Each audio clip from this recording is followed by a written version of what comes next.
Il est bien possible que vous ayez envie de faire partager les découvertes que vous êtes en train de faire à travers les cours de gestion de la pensée. Mais peut-être vous dites-vous que telle ou telle personne qui pourrait en avoir besoin risquerait de vous rire au nez car elle est très cartésienne et trouverait cela ridicule. Pourtant, vous constatez que cette personne se trouve face à une situation inquiétante dont la solution se trouve dans une forme de gestion de la pensée. En réalité, il ne faut pas penser pour les autres. Au lieu de croire que cette personne est cartésienne, vous auriez dû changer votre manière de penser à son égard et tout simplement demander à l'univers infini, par exemple, ceci. Univers infini, Denise a une très grande ouverture d'esprit et elle s'ouvre à la méthode de la gestion de pensée dans les plus brefs délais. Bon, d'accord, vous pourriez croire qu'il s'agit là d'une prise de pouvoir. Cette formule est valable si vous avez émis des pensées limitatives à l'égard de Denise ou de toute autre personne.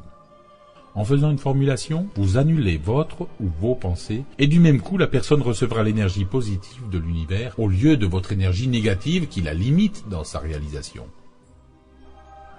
Le jour où vous prendrez conscience de cette magnanimité de vos pensées, de cette puissance phénoménale, vous serez de plus en plus attentif à son fonctionnement. L'univers n'agit pas seulement dans vos formulations, mais dans chacune de vos pensées, chacune de vos paroles, que ce soit d'une manière consciente ou inconsciente. Il est important de savoir que les vibrations négatives d'assertion, telles que les mots « ne pas » ou le « n'», « plus » ou alors « pas » ou alors « aucun », « jamais », « sans » et « moins » influencent négativement les mots même à connotation objective. Par exemple, quand vous dites « je n'ai pas de chance », le mot « chance » reçoit le taux vibratoire de la négation, annulant donc automatiquement sa vibration positive. Il en résulte que dans ce cas, le mot « chance » n'a plus aucune vibration positive. Autre exemple, une personne qui pense ou dit « je n'ai pas confiance en moi » restera dans l'aspect négatif de l'influence de l'assertion « ne pas ». L'énergie optimale du mot « confiance » est contrecarrée, annulée. Nous avions mentionné dans un module de cours précédent que l'énergie est cumulative en citant par exemple l'expression « il n'y a pas de problème ». Disons que l'univers additionne les énergies du mot « problème », ainsi on reste dans l'énergie de problématique.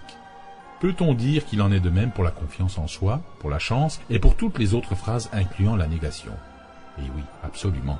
Même en admettant qu'une personne se sente sous influence de la malchance, ou encore qu'elle croit être victime de son éducation et que pour cette raison elle n'a pas confiance en elle, tant et aussi longtemps qu'elle entretiendra cette forme de pensée et aussi longtemps qu'elle restera dans l'apprentissage de sa vie et non dans une démarche évolutive. Dans la progression, elle sera dans les énergies problématiques.